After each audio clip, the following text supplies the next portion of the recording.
Hey everybody, before I get started, I just want to mention a couple of ways that you can engage with me on a more personal level. I have a few avenues set up and I keep focusing on one, and I figured, why don't I make a short little video talking about all of them real quick before we get into these episodes. So first thing, Patreon. There's a link in the episode description, and every episode description to the Patreon, as well as a video on the feed called Major Announcement that has all the details of what each tier offers and how much they cost. I implore you to check that out. I offer a lot of cool shit for my patrons. Second thing, the Discord channel. There's also a Discord link in the episode description, and in every episode description, I have multiple channels set up there for each show that I'm covering, and it's a great way to just engage with me. I have a channel set up for MMA talk as well. I'm a big MMA fan, so if you're an MMA fan, you can check that out as well. There's a link to the Discord in the episode description. And then lastly, the Facebook and Twitter. Social media. Follow me on there. I post news on there. When I say news, I mean like, hey, I'm stopping covering this show. Hey, I'm starting covering this show. Let me know what you think about this. I do live watches of things on Facebook where like I'll check in and say, I'm watching so-and-so show. And then I'll like live comment while I'm watching it. And that'll be cool if maybe you watch that show too and you want to watch along with me, or you're watching it later and you will see my thoughts, which are usually pretty entertaining because I'm usually pretty high when I'm writing them. So check out all those links in each episode description, and let's talk about this episode. Peace. One mic. Yeah. All I need is one mic. Yeah. All I need is one mic.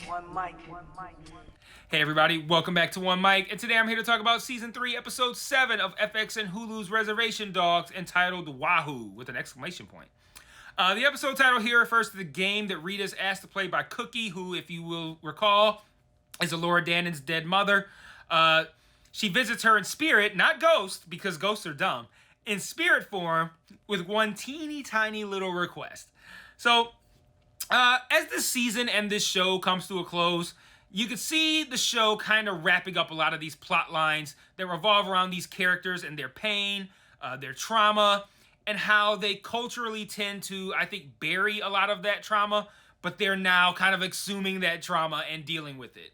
And one of the things that I've routinely cited as why I like this show, why I love this show, is what I feel is kind of almost like a behind-the-scenes peek that it gives me into the culture of the people who were here before my people were.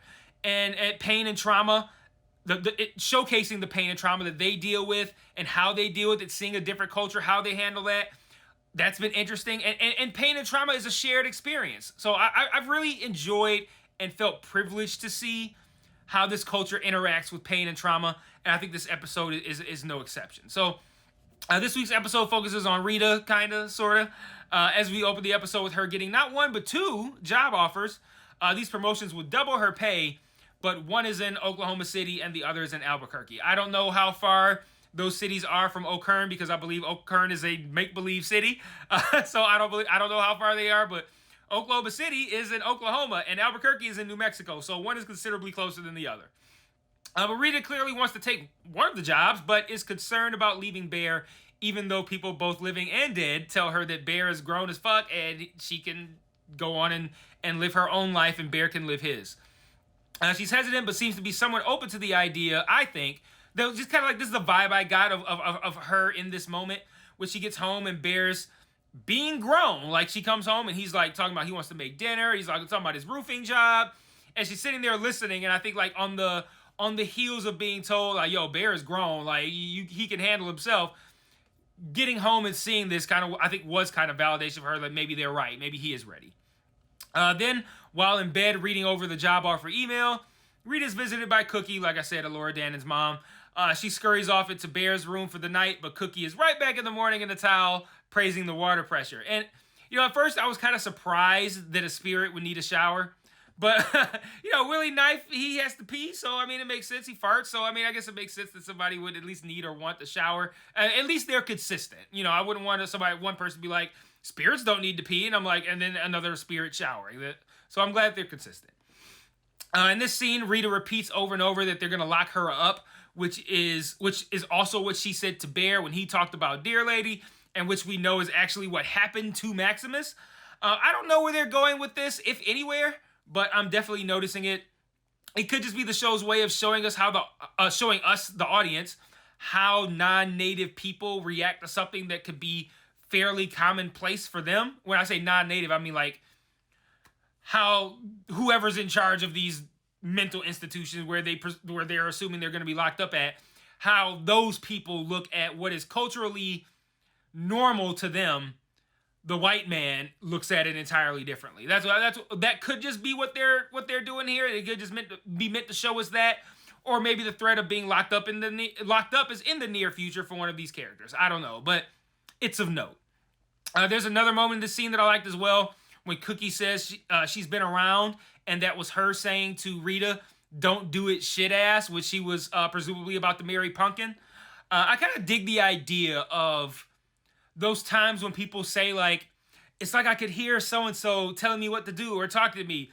The idea that those are those people's actual spirits trying to get through to them. I like that idea, not like for myself, but I like it conceptually within the show, and I like it as like, again, like oh, okay, this is what they really believe. Like, I like getting that insight into their culture. Rita goes to see the shrink at the IHS, and he's incredibly unhelpful.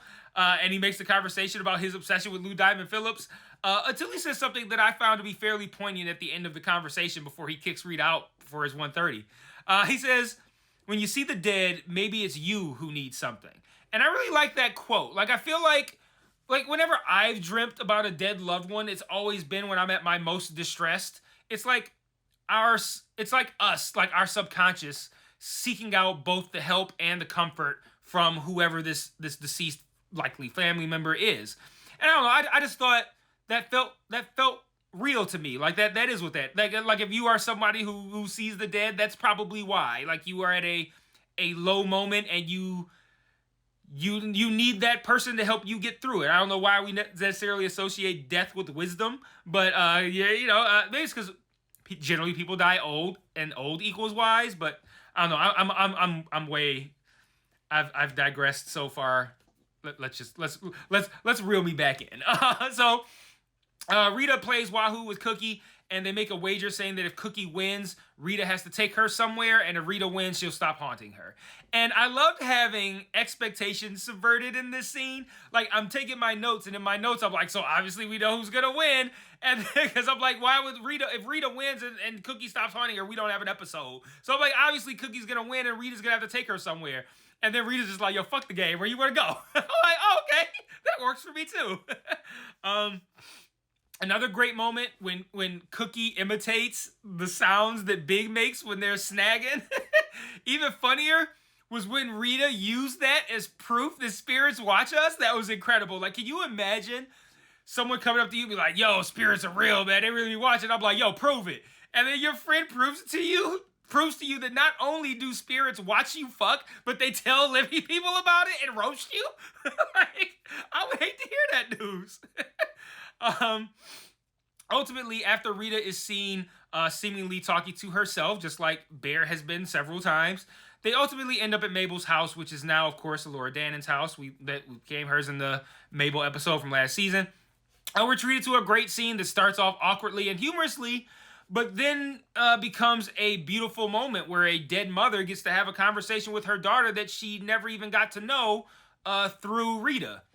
The stuff this show does with the intermingling of the living and the dead is consistently hauntingly beautiful and frequently the best work this show does. Like, I don't know, I just love everything this show does. Like the scene where in season 2 where Willie Jack went to the prison and visited Daniel's mother, and then they do the ritual and all the dead ancestors come, and then the one touches her and she shivers. Oh, man! After that episode, I was like, I wish I was covering this show. I just want to talk about how fucking, like, mind-blowing that scene was. That was that's probably my favorite scene of the whole series. And, like, this show, I think, does a remarkable job of not just showcasing this intermingling between the living and the dead, but showcasing just how this culture values and treats its ancestors and their memories. Like, I just love learning about their culture, man. It really interests me. So Cookie then chides Rita for not seeing Laura Dannon more often, and then encourages her to take the job because, like I said, even the dead people are like, Bear grown. Like, don't worry about him. Rita asks Bear how they honored Daniel, and then her and the other aunties, they go to honor Cookie where she died, and we end the episode with Rita deciding to take the job. I feel like we've closed the circle that I didn't know was open with Rita. We have 3 episodes left, and we already know we've got to get some sort of resolution with Maximus and Fixico, as well as Allura Dannon and her father. We also need to resolve how the Res Dog story is going to end. Like, will Allura Dannon and Bear bond over their dad issues and their desire to leave?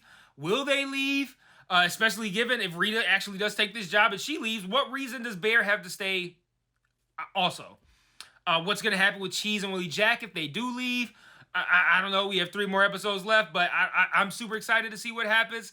I can't wait for these final 3 episodes of this show. It's been an incredible run. I love this one. I've loved this season. Let me know what you thought in the comments. And until next week, peace.